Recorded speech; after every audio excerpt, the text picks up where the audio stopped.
ఏది అయినా ట్రై చెయ్యి ఆచి చికెన్ మసాలా. ఆచి చికెన్ మసాలా హామీలు ఎక్కడియలే, మేము ఆచరణ సాధ్యంగానే హామీలు ఎక్కడియలే.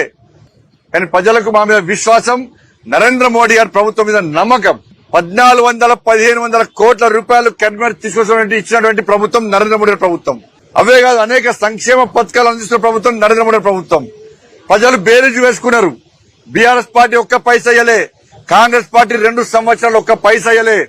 వాళ్ళ కరీంనగర్ ఇంకా అభివృద్ధి చెందాలంటే, అభివృద్ధి మధ్యలో ఆగద్దంటే ఇలా భారతీయ జనతా పార్టీకి అవకాశం ఇవ్వాలని చెప్పి మాకు అవకాశం ఇచ్చారు. వారి యొక్క ఆశీర్వాదాన్ని మేము స్వీకరించడం తప్పకుండా ఇలా కరీంనగర్ అభివృద్ధిని చూపడతాం. నేను ఒక సామాన్య కార్యకర్త, నేను అనేక సందర్భాలు ఓడిపోయినాం. దాంతో పాటు 2 సార్లు కార్పొరేట్ గెలిపించిన వాడ ప్రజలు. తర్వాత ఎమ్మెల్యే ఓడిపోయినా కూడా నా పార్టీ ఎంపీ టికెట్ ఇచ్చింది. ఎంపీ టికెట్ ఇచ్చిన తర్వాత రాష్ట్ర అధ్యక్షుడి బాధ్యతలు ఇచ్చింది, నాకు జాతీయ ప్రధాన కార్యదర్శి బాధ్యతలు ఇచ్చింది. 2వసారి తిరిగి నాకు ఎంపీగా నాకు టికెట్ ఇచ్చింది పార్టీ.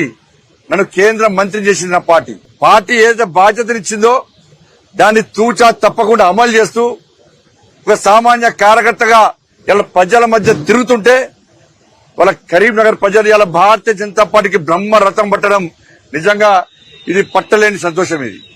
ఇది జీవితంలో ఎప్పుడు మర్చిపోలేని సంతోషం. ఒకప్పుడు దేశంలో 2 సీట్లు బీజేపీ, ఇవాళ కేంద్రంలో అధికారంలోకి వచ్చింది. ఇవాళ కరీంనగర్ లో మొన్న 2 కార్పొరేటర్ మేము. ఇవాళ కరీంనగర్ కార్పొరేషన్ లో ఇలా భారతీయ జనతా పార్టీ జెండాను ఎగరేస్తాం. ఇలా రాబోయే రోజుల్లో తెలంగాణ రాష్ట్రంలో కూడా ఇలా భారతీయ జనతా పార్టీ జెండాను పక్కా ఎగరేస్తాం మేము.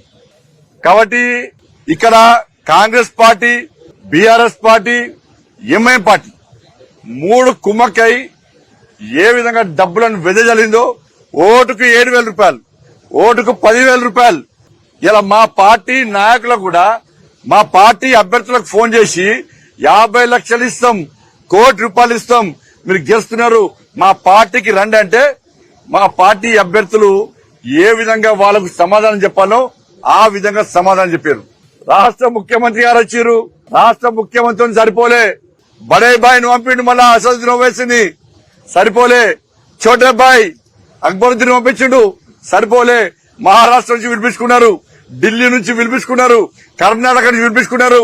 ఎంఐఎం పార్టీ నాయకులు అందరూ వచ్చి ఈడ కలిసి ఎదిరినా కూడా ఇలా వాళ్ళు ఏం బిక్కలేకపోయినారు. ఇలా కరీంనగర్ పార్టీలు, కరీంనగర్ లో భారతీయ జనతా పార్టీ కార్యకర్తల దమ్మేందో ఇలా వాళ్ళు చూసి ఇలా పారిపోయారు కరీంనగర్ నుంచి. నేను మొదటి నుంచి చెప్తున్నా, అభివృద్ధి నినాదంగా మేము ముందుకు వస్తున్నాం, అభివృద్ధి మంత్రంగా మేము ముందుకు వస్తున్నాం. మేము ఏం చేస్తామో చెప్పినాం, ఆ విశ్వాసం ప్రజలకు వచ్చింది. వాళ్ళ మాకు అభివృద్ధి కావాలి, సమస్యలతో తల్లెడుతున్నాం. ఇవాళ ఇన్ని సమస్యలు తీర్చింది భారతీయ జనతా పార్టీ, ఇంకా తీర్చే అవకాశం అనేది భారతీయ జనతా పార్టీ అని భావించింది. కాబట్టి కేవలం నరేంద్ర మోడీ గారి మీద నమ్మకంతో మాత్రమే, నరేంద్ర మోడీ గారి మీద విశ్వాసంతో మాత్రమే కేంద్రంలో భారతీయ జనతా పార్టీ